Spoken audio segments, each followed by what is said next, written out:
Now we've got the roster broken down. Let's discuss our 10 questions for the season. All right. We have gone through, asked 30. We have 10 questions for this season. So we're going to go through, discuss each one of these, and then in this week's episode. So first question of our 10 questions, it's year 2 of the Mark Adams era at Texas Tech. Year 1, very successful, Sweet 16 appearance, swept Texas, swept Baylor.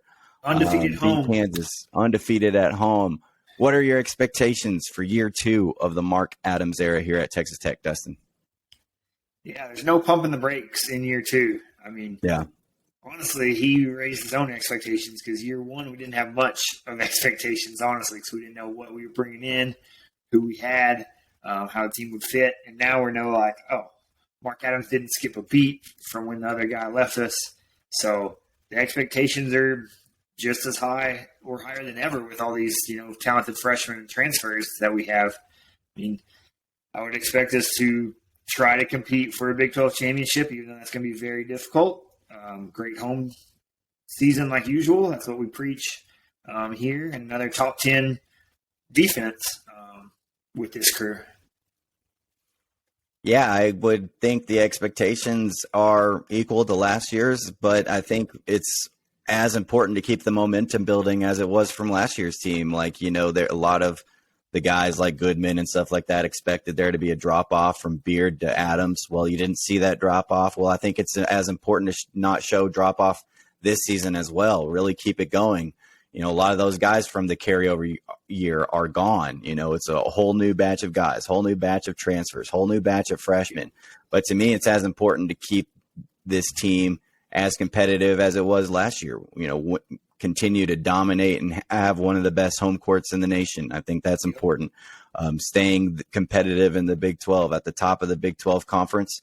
Like you said, it's going to be tough to compete for that championship this year because the top of the Big 12 is so stacked as usual, but you want to remain at the top to keep guys wanting to come to Texas Tech, to keep building on the success of that year 1 and just hopefully start stacking success as we've seen this basketball team do before with other coaches. Now it's Mark Adams' turn to stack year 1 and year 2 and just keep going from there. You keep showing that you can be a team that can make it to the second weekend in the tournament. Yep. You're going to keep getting players who are going to want to come play and compete here. And who knows, the Big 12 conference in a couple of years could be even more deadly than it already is. Speaking of the Big 12, that leads us right into our second question. Big 12 expectations for this season, Dustin. We were predicted that 5 spot right around the middle of the conference. What are your expectations for us? Yeah, so we're tied for 5th. So basically you're saying top 6 there, top half of the conference. Baylor and Kansas going to fight for that top spot. Texas got to vote. TCU's above you, and Oklahoma State tied with you. I think this team is, and we just talked about the breakdown, I think this team is more talented all around than we've ever had in the last handful of years. Yeah. Now you got to make that work in the next few months to, by February and March, be rolling at your peak. But I think we could be in that top 3 of this Big 12. I think we're in that 3 to 4 range. Obviously, that's still very hard to do. You got to try to win all your home games, and still a couple on the road here and there. Obviously, like Baylor, Kansas, down south, they're super hard places to play, and even like Iowa State and West Virginia, I picked at the bottom of the conference. Tough places to play. You get no off days. We always say that to everybody coming to the Big 12. There's no off days in the Big 12. So I expect this to go over the 5th or 6th place that we're picked at right now and be more like 3rd or 4th. Yeah, I think there's definitely reason to believe that you can be, I think, the 3rd best team in this conference. I think Baylor is going to be really dang good, and I think Kansas is always going to be right there. So there's no shame in that. But I think that's a realistic expectation for this team.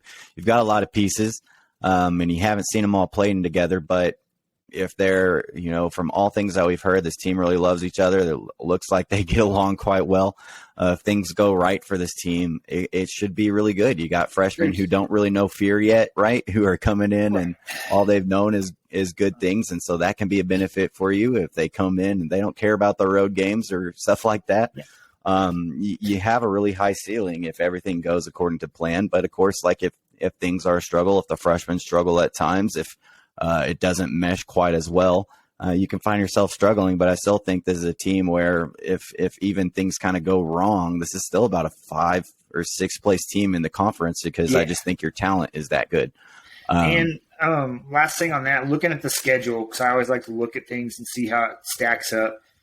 You have a pretty favorable Big 12 schedule, I think. I mean, you start at TCU and then Kansas at home early. You're only like back-to-back road games are early, and it's in the same week at Iowa State and then at Texas. So at least the second one of that's close and going to be a very hyped-up game. Right. Then after that, you just bounce back and forth. Even the at LSU game is stacked in between 2 home games. Your at Baylor, at Oklahoma State is 4 days apart. That's easy to deal with. So you get a favorable schedule, I feel like. So and then like you're at West Virginia, at Oklahoma, not super hard teams there. Yeah. So you got lucky, I think, with how that kind of fell for you. Yeah, there's not like the gauntlet that you kind of had last year where you had Texas, Baylor, Kansas, Iowa State, all of them like in a row. And so there's not really – to go with on that too. Like you're not playing, 4 or 5 top 25 teams back to back to back to back. I mean, you have Texas, Baylor there. I mean, that's like your hardest stretch right there is at Iowa State, at Texas, and then Baylor just because you have road, and another 25 team. Like, that's your hardest stretch right there. You don't have 4 in a row or 4 out of 5. That's crazy hard like you did a couple times the last few years. Yeah, there's definitely reason to believe that you can definitely string a lot of wins together while you're looking at this conference schedule, favorable home schedule. You're always going to take this team at home. Hopefully this team can continue the tradition that the team did last year of just winning all of those games. So excited for a Big 12 season as always. It's always fun. It's always stressful. You build a lot out of it. You find out kind of what your team's made of early on in the Big 12 season. Tournament season. It's a big season of tournaments for the Red Raiders as we are headed to Maui, the Maui Invitational. And then, of course, NCAA tournament expectations at the end of this season as well. So, Dustin, let's kind of start off with the Maui as this being a huge tournament for the Red Raiders, a huge opportunity early on in the season. Question number 3 is just what are your expectations for Maui and how we think of Texas Tech after what's going to be a really fun, highly competitive tournament? Yeah, so I have a weird answer to this question, I think. I don't have any expectations for this tournament. Yeah. Okay? It's very early on. I mean, we're playing in like 2 weeks. And you get number 9 Creighton to start with. Yeah. Who just got like the best transfer shooter in this transfer class and has a great roster coming back. And then if you win or lose, you might end up playing number 10 Arkansas the next game. or Louisville team.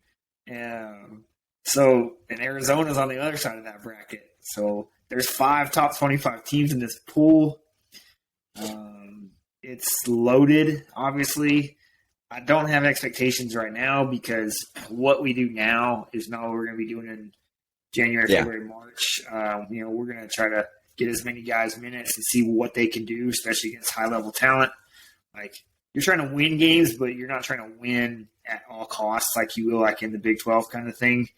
It'll be more of seeing who can do what against competition like this. So I don't have expectations. I just want to see what we can do. Obviously, compete well. Don't go in there and get your doors knocked off by Creighton or Arkansas, So that's just what I'm kind of expecting. It's just a look and see tournament. Yeah, you're going to get a chance to play, I think, 3 games at least here, because you get your first game, win or lose, you get the losers bracket, and from there's a 7th, 8th place game. So you get a chance to kind of figure out what your team's going to be real early here, or not going to be, but how they stack up against some of the best teams in the country. Because, like you said, Creighton, Louisville, Arkansas, Ohio State, San Diego State, Cincinnati, Arizona. That's a packed tournament. But yeah, I think the best thing to do in this is kind of like you said, just not really have any expectations, kind of enjoy it. Realize that Fardaws isn't here right now. He's not playing for us.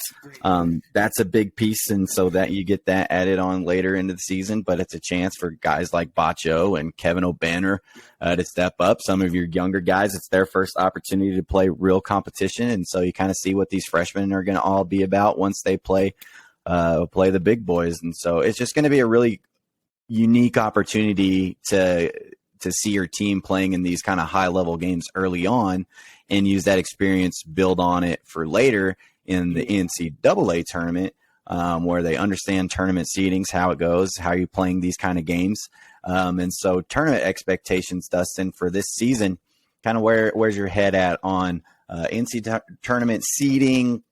Round do you expect this Red Raider team to make it if you had to predict right now?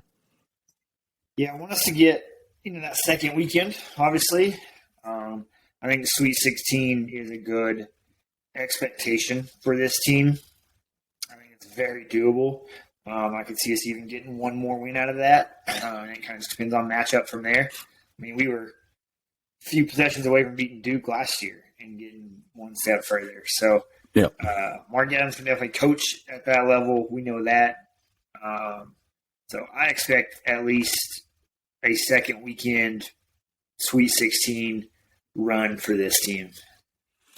Yeah, I think that's kind of what we've got the expectations to, and I think that's a fair expectation to have is, I want to see this team make it to the second weekend, and then, like you said, once you get there, you can just kind of throw it up and see what happens. So, yeah.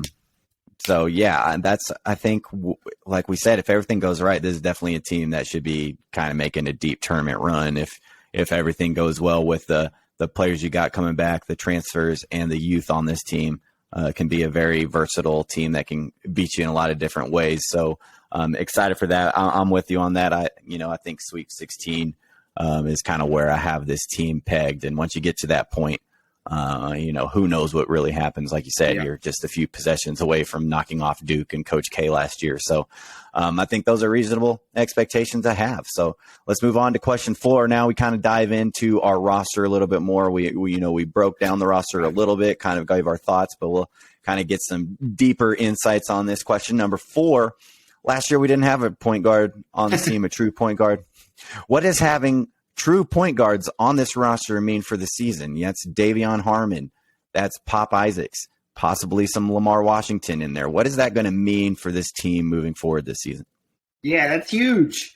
I mean, we ended up having Adonis Arms be our bring the ball up type player last year. I'm not going to say point guard because that's not what he is. Yeah. Point Adonis. We didn't have a guy who could facilitate an offense and bring the ball up comfortably last year. And that really hurt us, especially early on. So now we have 2 guys that we feel very confident in. Even our other guards that are out there, like we feel confident in a lot. Our ball handling should be a lot better this year, for sure. So that means a lot for bringing the ball up, getting the offense set, and then facilitating things. Like we said, we have a lot better options this year with O'Banner, Bacho, Fardaws, Jalen, Carter, Davion. Like, get them the ball and let them work rather than try this ISO type game or whatever we kind of did last year. So I think it's a lot better for us overall in the offense for sure. Yeah, I don't realize, I think a lot of people are going to realize the difference it means to have a guy who's, his whole life has been a point guard and can go out there and create shots for other people and get people open looks where they want them, or get Kevin O'Banner those corner threes that he's so good at, or those shots out on the wing. Get guys open, get Kerwin Walton those open looks, get guys the ball where they want it, get Fardaws the ball down low, get Bacho the ball down low where they want it right there so they can put it in the basket. Like, that's going to make a huge difference to have multiple guys who can go out there control it against the press, not freak out, late game situations. We saw us, almost lose Baylor twice because our guys weren't comfortable controlling the ball against the press. So, you might get some more, you might still have those turnovers because you do have younger guys and guys trying to create for their players, but it's going to be much more controlled turnovers. And I feel like your offense is going to be more stable, and you're not going to have those 9-minute droughts where you just can't create a shot for anybody. You can't get an open look. You're going to have much more open looks and open offense with these guys. Yeah. And the Steve Green offenses that I've seen in SPC that have been the best ones are when we had a true point guard that could facilitate really well. So I know he, as the kind of offensive guy on this staff, likes having at least two options of that to help facilitate and not go on multiple minute droughts with no points. Yeah, those are things that you hope are in the past that were a last season thing that you don't have to deal with anymore, as well as creating open looks. Maybe you can shoot the ball better when you don't have dudes in your face all the time. So looking for big things from our point guards this season, and hopefully that they can help our offense out. One of our favorite things to discuss here, our fifth question. Me and Dustin's one of our favorite all-time players for Texas Tech, Brandon Francis. We loved him, especially in that national championship season, because he could come off the bench, go drop, play great defense for you, hit some threes, just kind of did whatever the team needed him to do. So this is our sixth man, aka our Brandon Francis of the team. Dustin, who's your guy for that this year? Yeah, I had to get this question in. I wanted to get Brandon Francis, in the show, but I think it's a good name for that, because we've had a great sixth man the last few years. Brandon was one, and then Silva last year. Yeah. It's a very important role. I mean, you see a lot of great teams and NBA teams that have their six man's a great player. I'm going to go with Kerwin Walton for my Brandon Francis six man. One, because his name is cool. He's got cool hair. He looks the part. Bro. Yeah. Right? And then he can shoot. And the spacing on the floor should be better this year. And he can shoot, sit in the corner, sit on the wing, bang a couple threes out for you in crunch time, be clutch for you. And he's played at North Carolina, set a freshman 3-point record over there.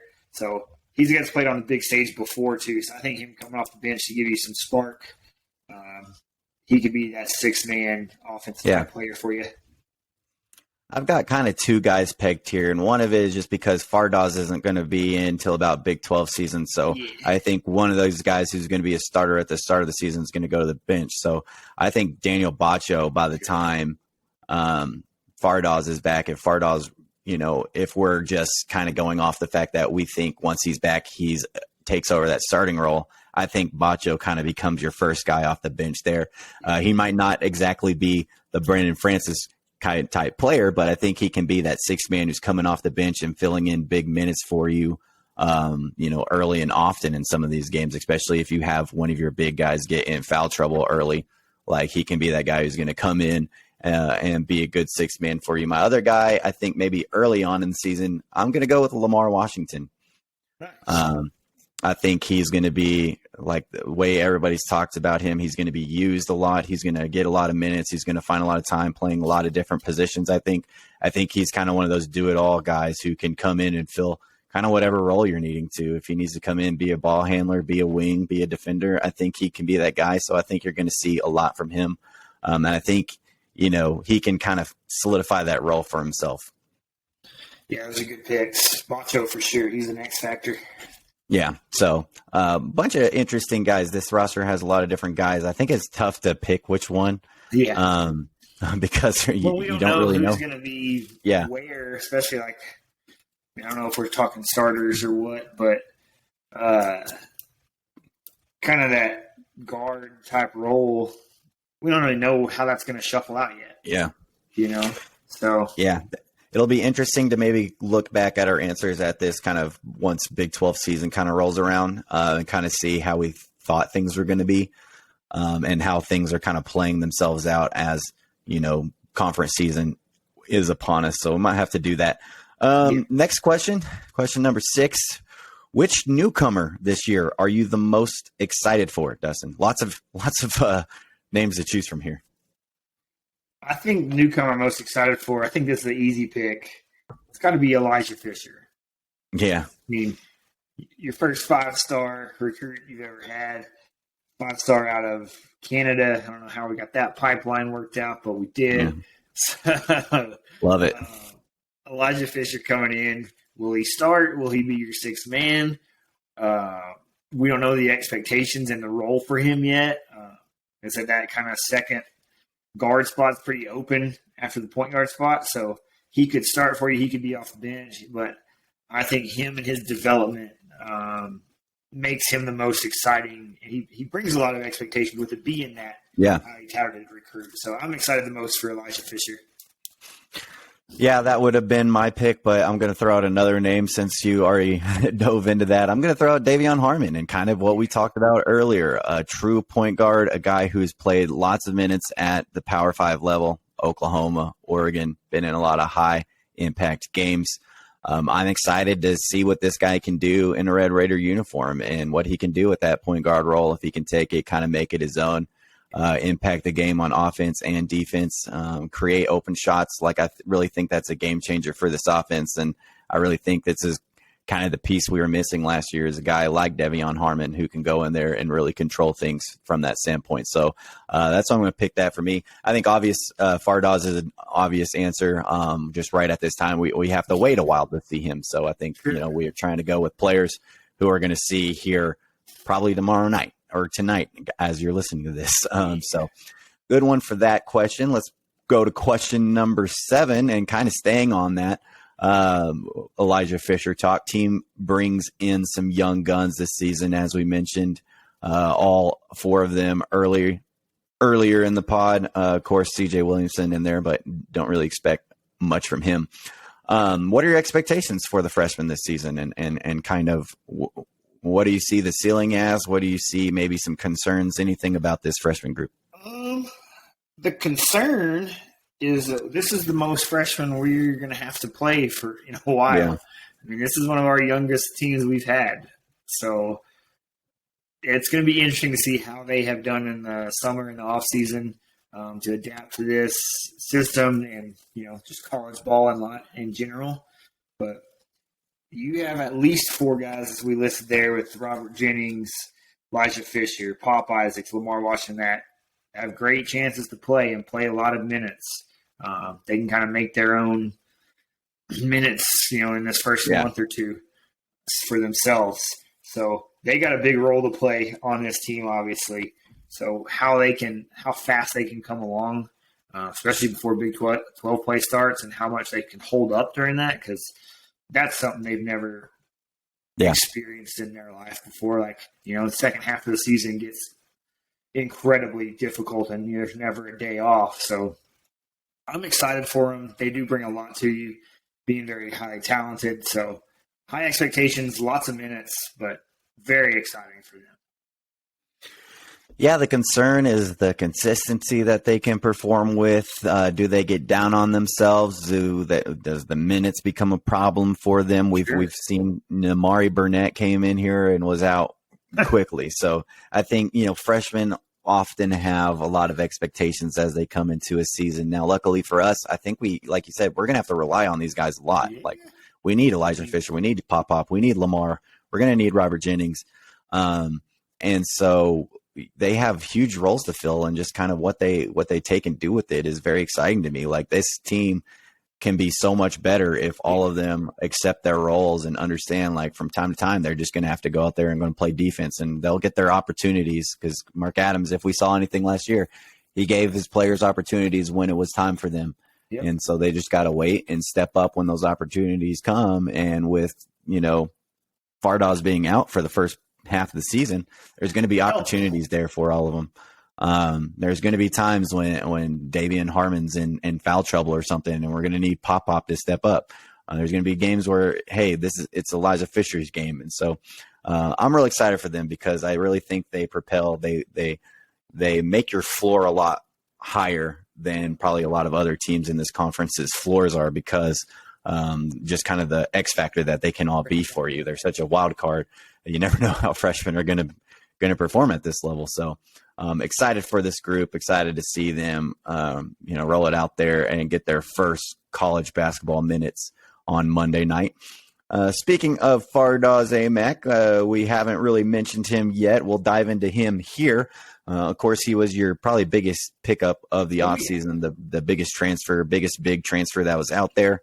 The Utah Valley transfer comes in expecting a big role, and then, of course, a foot injury kind of derails that. But the reports are saying that he is expected to return no later than Big 12 season. So he might be one of those things where he gets a couple games in there against lesser opponents right before Big 12 conference starts to get him warm back in action. But Dustin, what are your expectations for Fardaws Aimaq once he returns from injury, and what does it do for this team? Yeah, hopefully we don't rush him back just to get him ready for Big 12 play, especially big guys with foot injuries. Make sure he's healthy and doesn't get re-injured so we can have him for the later stretch of the season. But he comes in with big expectations. I mean, he was highly recruited as a transfer, and everybody wanted him. He was the best big transfer out there. So we're glad he chose us. We've had a good rapport with transfer bigs here. So we're the last handful of years. So I think that was easy kind of for him. But he's coming in as a really good player with averaging 19 points and like 14 rebounds. So yeah, double machine. I think he brings you a lot, especially rebounding. He's bigger than I thought he was. I didn't realize he was like 6'11" and almost 250. So I mean, yep. Him and Bacho combined, like, man, we got some big bigs out there. So I'm excited for him, what he can bring you. He kind of seems like a mix of O'Banner and Bryson Williams from last year, a little more mid-range type game, but can rebound, play defense. So he also had a lot of blocks last year. I think he was their conference defensive player of the year. So, Mark Adams is going to love that. So I'm excited for him. He definitely helps you in that middle spot and being able to rebound against these other teams because you're going to be a little smaller overall than what you have been in the past. So rebound is going to be a big focus, so he'll help you there.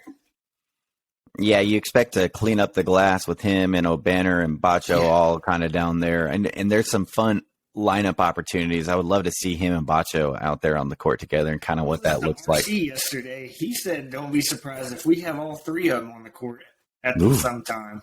Like, O'Banner's like your small forward type 3. Yeah. And you have Fardaws and Bacho. Oh, I think it could happen. I don't think it's a go-to move, but I think it'd be cool to see, and the length on that would be incredible. That'd be crazy. That would be crazy. The chance, the opportunity to do that, that's insane. But, I mean, there's obviously a lot of expectations for him. You kind of expect him to come and fill that Bryson Williams role. Yeah. Like you said, he kind of has traits of him and O'Banner. But I think the best part of Fardaws and his injury might be a blessing in disguise because we have that piece that we can just hang over this team. Like, even if it's kind of struggling through Maui, we're like, hey, this, we don't have Fardaws yet. We're building. These other guys are learning and playing and figuring things out, and maybe Bacho gets better, and then, or maybe Kevin O'Banner is great this non-conference season, and you get to see kind of what these other guys can do, and then knowing that once you get to December, you've got this huge piece who can definitely change the whole outcome of this season.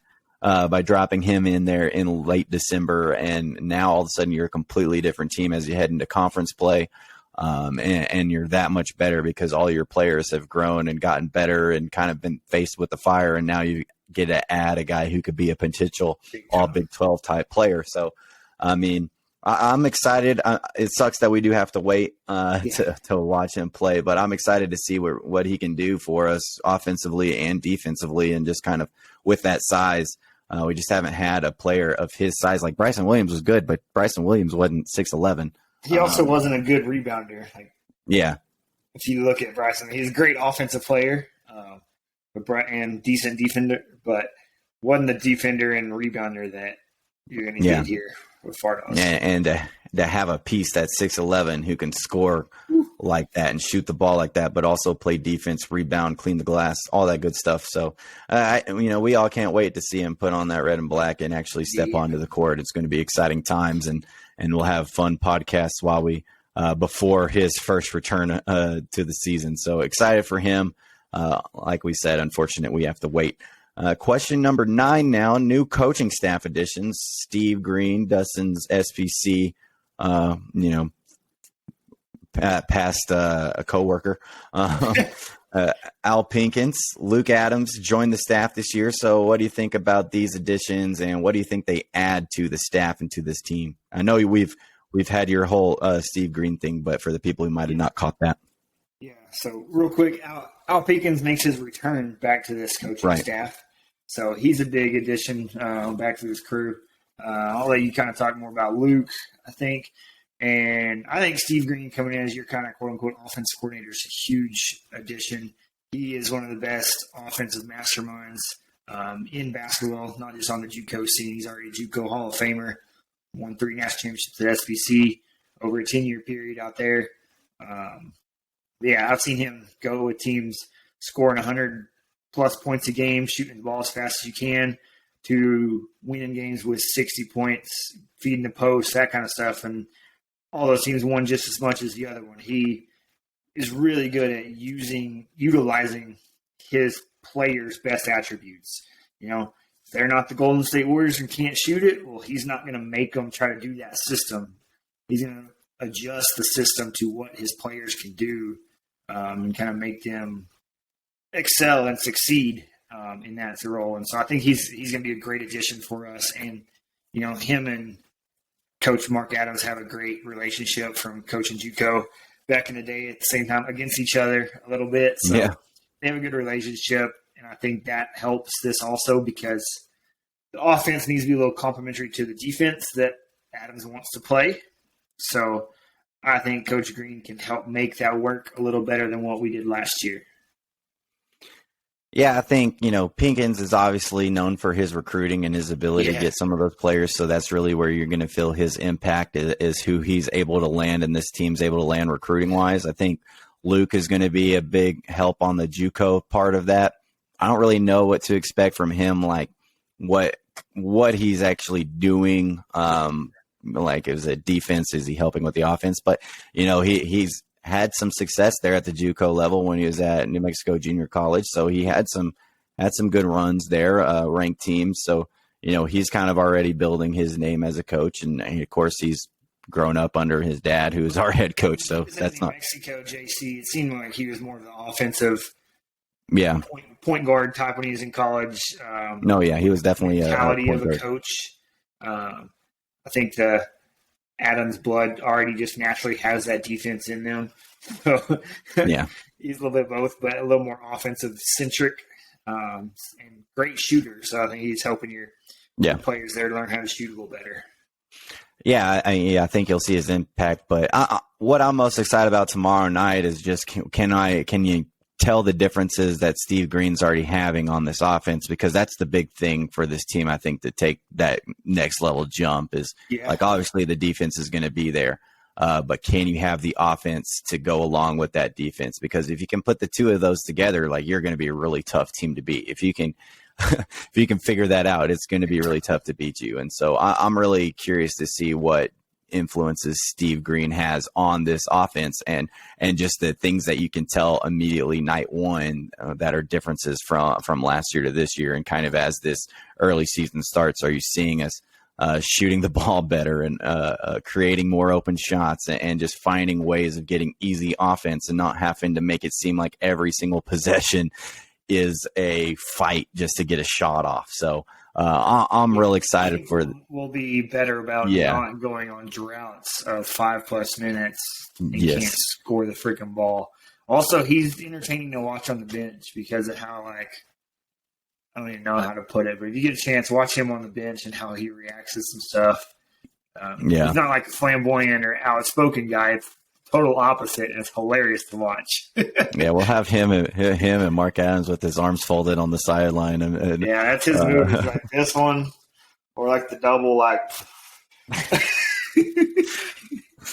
All right, We'll be on Steve Green watch this season for reactions. But yeah, excited for these coaches and what they're going to bring to the staff, and can't wait to kind of see what it all looks like once it's out there on the court. 10th question, and then we got a little bonus one. But the 10th question here, what do you see predicting starting lineup of game one? Kind of boring. What do you see the starting lineup being by the time we get to Big 12 play? Fardaws, Amax back, healthy. What do you think at this time the starting lineup looks like? I think that's why we had to adjust these questions, because obviously the Big Maple is on the sideline for now. So I think Fardaws and O'Banner are easily your two bigs, your 4-5 down there. From what it sounds like all summer, Jalen Tyson is solidified as well. Yes. We've talked about loving having a point guard. I think Davion Harmon controls that number 1 spot. And that second spot, that shooting guard type spot, is what's up in the air. Yeah. Which I think is a good thing for us. But you have a guy like Elijah Fisher that can do it. Pop Isaacs might even get in there. You could put Lamar Washington even and go a little bigger at times. So I don't know where we go. Yeah. There. I was wondering where you were going to go, because I'm like, yeah, I think because I haven't really seen much like through Twitter or whatever, like of how practices are going. Of like, oh, Elijah Fisher's development is so far ahead. Like I haven't really heard like updates of that. You know, we haven't had the John Rothstein well embedded moles in Lubbock say that. So like I don't know. What do you think on that 5th spot? Yeah, I don't know, because like you said, I think the other 4 are pretty solidified. The only thing is if like Bacho's just having a crazy good season, then maybe it's like, all right, maybe we got to bring Fardaws off the bench once he gets back. I'm not sure. But yeah, I think those are pretty guaranteed. I think it's between Fisher and Isaacs. I think it's between Pop and Elijah.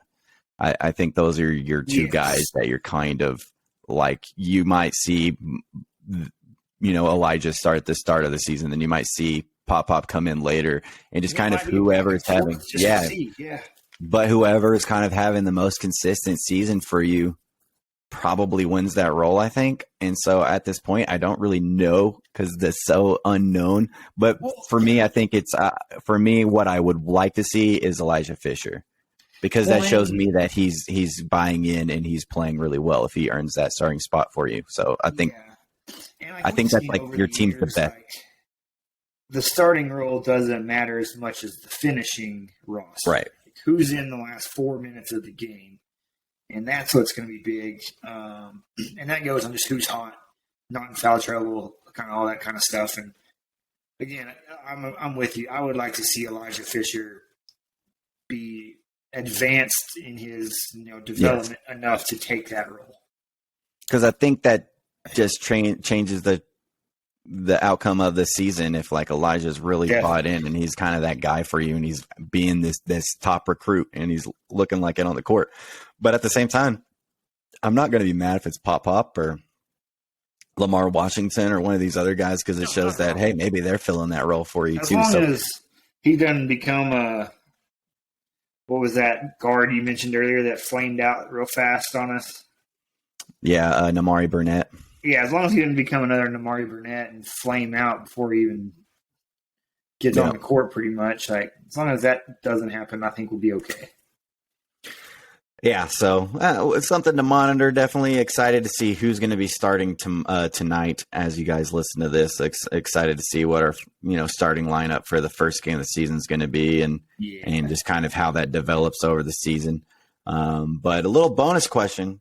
Here we've got through our 10, but a little bonus question because it needs to be talked about. 3-point shooting, Dustin, was god awful last year, sometimes non-existent in some games, but kind of shows the testament of how good the team was defensively in some areas that you were still able to make it to the Sweet 16 while having a shitty shooting team.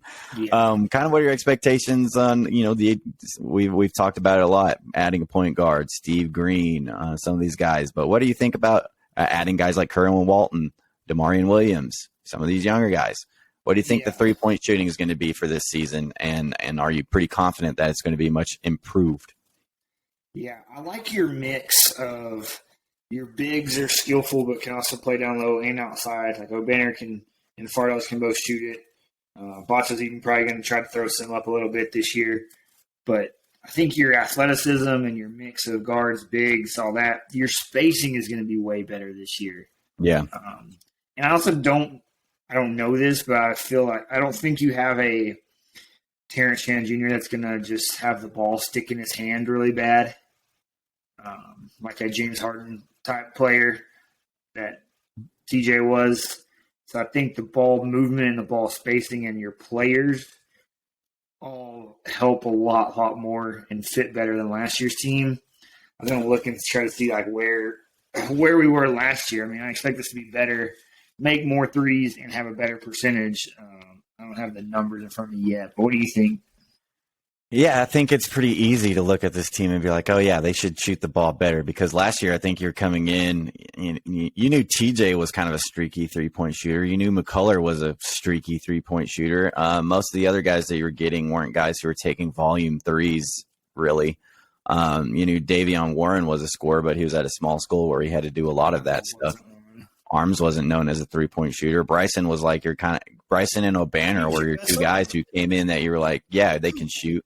But I don't think anybody predicted Bryson Williams being your best three-point shooter last season. So I think you bring in a lot of guys who can shoot. Like Davion Harmon's going to be able to knock down buckets. Demarion Williams has a sweet shot. Jalen Tyson, a guy who should be able to score all three levels for you. Kerwin Walton, a career above 40% career three-point shooting. Other guys, your freshmen have been known to shoot. They've been shooting the ball well their whole lives. Elijah Fisher, Pop Isaacs, Lamar Washington. Those guys are going to stretch the floor for you. But like you said, it all starts with the spacing, the ball movement, and ultimately being able to get those open looks and get a lot more of them, and having guys that you trust to shoot them. So I think you got a handful of guys that you trust more shooting those threes than you did last year. I don't know. I'm going through stats, and we're not in the top 150 on percentage from last year. Yeah, no, we got to be like bottom 250 or below or something like that. At the 200 mark. This is at 33.5% is number 200. Yeah, it was bad. So, it was bad. It was brutal. Just couldn't trust it. But, you had like a couple games where he caught hot from three, and is usually like one of those games where O'Banner was making 4 or 5 threes for you, and he's back. So, yeah, it's just the ball movement was really bad, and the offense got really stagnant, and it became guys just having to jack up a three late in the shot clock. And if you're able to get open looks, like you just got to think that it's going to be much better this year, especially with the guys you've got on the team. Much better shooters, gifted scorers. And so I think that's definitely something that to be excited about. And to hear those guns up three balls from Jeff Haxton on the radio and get those three balls and those to be in the top 100, you got to shoot at least 35%. I think we can do that.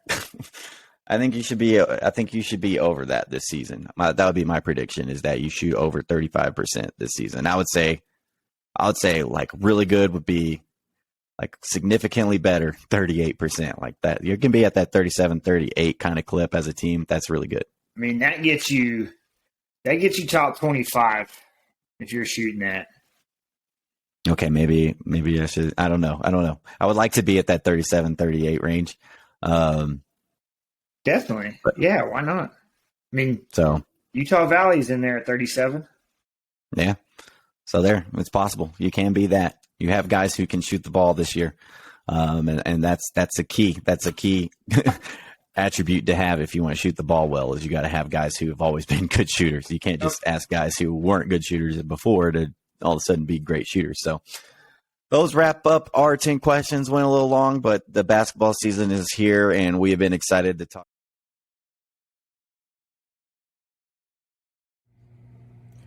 Catch y'all at the next tailgate.